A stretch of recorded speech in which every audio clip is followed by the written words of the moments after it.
Writers have always been attracted to London. From Shakespeare to Arthur Conan Doyle, many famous authors have lived and worked here, writing about the city and its people. Charles Dickens is one of the most famous. Over his lifetime, he wrote 15 novels and hundreds of short stories. Many of these are set in London. So why did he write so much about the city?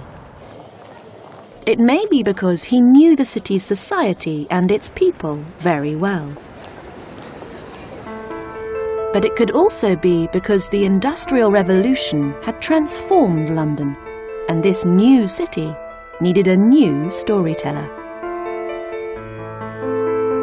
Charles Dickens was born in Portsmouth in 1812, but moved to London when he was still a young boy. His upbringing wasn't easy. His family were quite poor, and his father had to go to prison for debt. The family split up, and the young Charles left school early to work in a factory. He worked 10 hours a day, sticking labels on pots of shoe polish.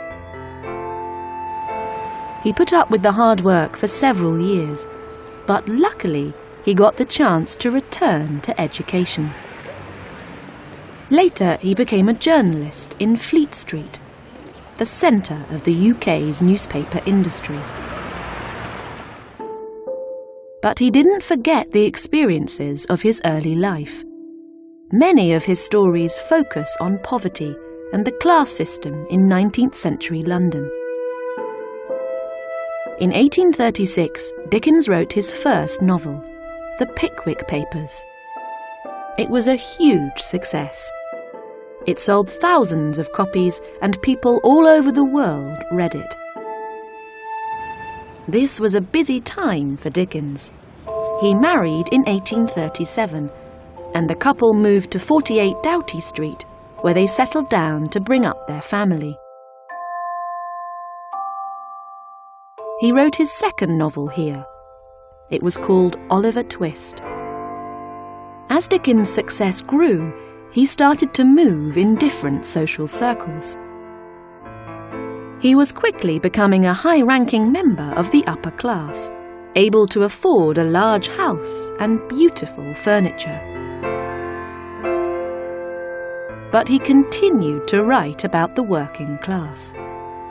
Many of his heroes were poor, and many of his villains were rich.